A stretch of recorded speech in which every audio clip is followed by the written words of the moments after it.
Sevgili seyirciler, Gündem Özel programımızda Aziye Belediye Başkanı Fatih Cengiz'in konuğu olduk. Aziziye Belediye Başkanı Fatih Cengiz, göreve geldiği günden bugüne yaptığı çalışmaları Türkeli TV'ye anlattı. Cengiz, Ilıcı ve Dadaşkent'te eş zamanlı olarak başlatmış olduğumuz projeler şu anda büyük bir başarı ile yürümekte ve göreve geldiğimiz ilk günden beri yapmak istediğimiz Erzurum'un girişinde eski bir yerleşim yeri olan Gezköy'de kamulaştırma işlemleri bitti. Evleri kamulaştırılan bütün vatandaşların paraları ödendi ve kimseyi mağdur etmedik diye konuştu.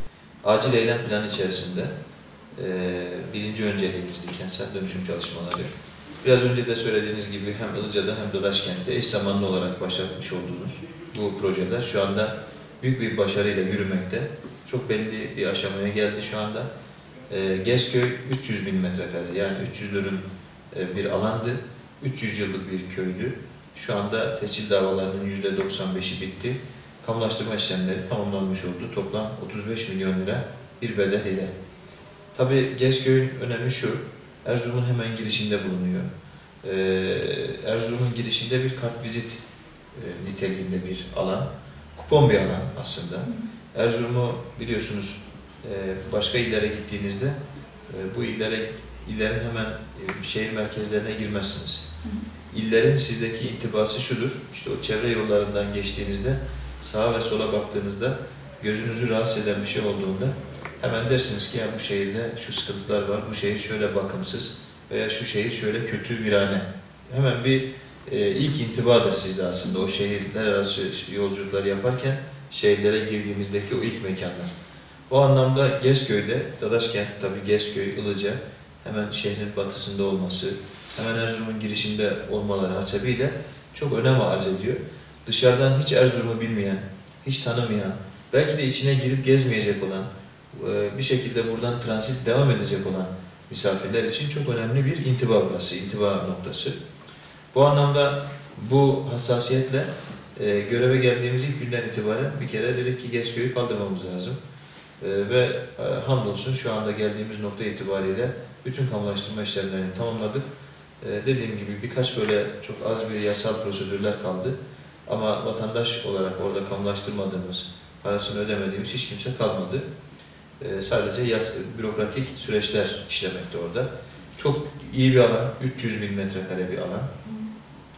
Yani biz tahmin ediyorum ki oraya gerçekleştireceğimiz kentsel dönüşüm çalışmasından sonra yeni bir ilçe daha kurmuş olacağız. 300 dönüm yepyeni bir ilçe kurma adına önemli bir alan. Düz, temiz, böyle pırıl pırıl bir alan. Yaklaşık 5-6 bin kişilik bir nüfus artışı da bekliyoruz tabii bu projeyle Dadaşkent bölgesinde. Yine Ilıca'da eski mahallede Gezköy'le beraber eski mahalleyi eş zamanlı yürüttüğümüz kentsel dönüşüm çalışmaları içerisinde eski mahallede Ilıca'da yürüdü.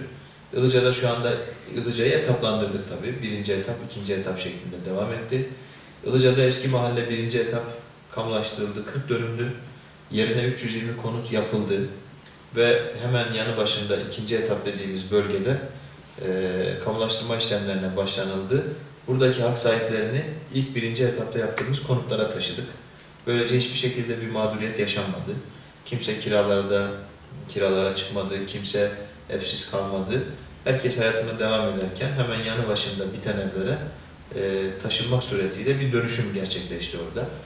Orada da yeni bir dünya kuruldu. İlk başlarda tabii inşaatken falan veya içinde insan yokken çok anlamıyorsunuz ama insanlar taşınınca, işte bir şekilde orada yaşam insan olmaya başlayınca, çoluk çocuk parklarda oynamaya başlayınca, işte etraf yeşerince hakikaten çok güzel bir yaşam alanı olmuş. Biz de böyle her gittiğimizde çok büyük bir keyifle seyrediyoruz orayı. İnsanların gözündeki mutluluğu da tabii görüyoruz. Tabii bu başarıda aynı zamanda ve çok büyük bir oranda bizim milletvekillerimiz büyük ölçüde haklarını yemememiz gerekir. Çünkü milletvekillerimiz işin siyasi kısmı olmasa bizim TOKİ başkanlığıyla olan diyaloglarımız açısından, orada karşılaştığımız sorunların çözümü açısından ve tabii ki birçok anlamda Erzurum'a toplu konutu getirme açısından milletvekillerimizin çok büyük desteği vardır. Ben buradan Erzurum milletvekillerimizin hepsine de yürekten teşekkür ediyorum. Çünkü hiçbiri üşenmezler. TOKİ'de Aziye Belediyesi'nin meselesi oldu mu hiçbiri üşenmez. Mutlaka ta TOKİ'ye kadar bizimle beraber hepsi gelir. ve büyük bir özveriyle de burada yapılacak projelerle ilgili bize büyük destekler verdiler.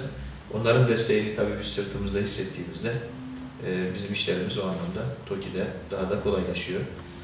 Ben şöyle bir örnek vereyim. Aziziye Belediyesi TOKİ'yi en iyi kullanan belediye olmuştur. Vereceğimiz örnek de bunu sizde hem bu durumu kanıtlayacaktır hem de pekiştirecektir.